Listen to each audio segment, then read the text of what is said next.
The archive contains people's personal, really formative experiences, either in their personal life or their political identity or their artistic identity at La Peña.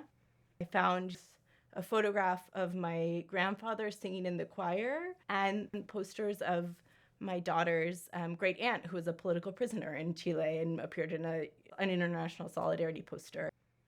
I remember going to that closet and like getting stuck in like this. There were some calendars that were part of a fundraising activity that someone did back in the 80s. I remember feeling like this needs to be dignified in a way. La Peña is a very important cultural center in the Bay Area. It was founded in 1975 as a direct response to a US-backed coup that started a dictatorship in Chile that lasted over 17 years. So from its beginnings has been a place that grappling with social movements in Latin America and the Caribbean. La Peña was filled with boxes, many boxes, all on the floor, kind of unknown what was inside, but that we knew it was the archive. That was an archive of La Peña's history, but it was completely inaccessible. Boxes were disintegrating, or at risk of getting water damaged. The staff at the time kind of didn't see a path forward for La Peña to safely house these materials. Our first step was to convene a series of community meetings with community members, where we had dozens of community members, almost none of whom had ever seen the archive, come to talk about why this set of photographs, posters, calendars, audiovisual recordings, and other sorts of ephemera like banners and buttons, why actually this mattered and this had to stay at La Peña. And we realized, well, the place where we have to start is preserving the physical materials, cataloging what we have, and digitizing the materials so that even as some of these physical materials that are fragile degrade, we still have this history, and we can make the archive access to people even who can't visit our space.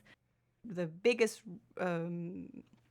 treasure of La Peña is all of those relationships that you can see in all of these materials in the archives. It really makes all of those relationships, all of those like complicated dialogues and ideas that have changed so much through 5 decades are really visible and tangible in the materials that we have.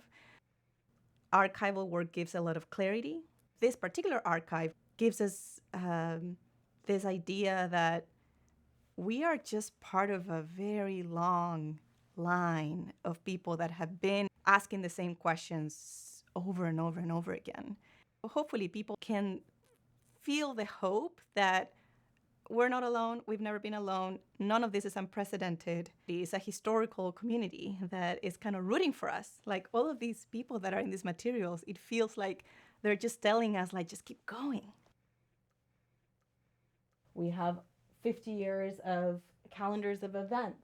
We have VHSs of performances in the 90s and reel-to-reel tape of performances from the 70s. And back in that closet, we have boxes and boxes of administrative files. There's a ceramic from the original mural sitting on that table over there. Like, there is so much here. It's so rich. And I'm very excited that we're reaching a point where we can hopefully engage the community more regularly in exploring and continuing to catalog and activate the archive. This is an extremely hostile climate for doing this kind of cultural preservation work. It's extremely hopeful to do this work and to connect with this legacy of solidarity and with radical and joyful resistance through art. La Peña is a school, and that's the biggest potential and the biggest beauty that it has. The preservation of archival materials is huge because when the history has not been made accessible, all of those ideas get lost. That's the core of solidarity, that this is not about me, this is not about you all, this is about people 5 generations from now.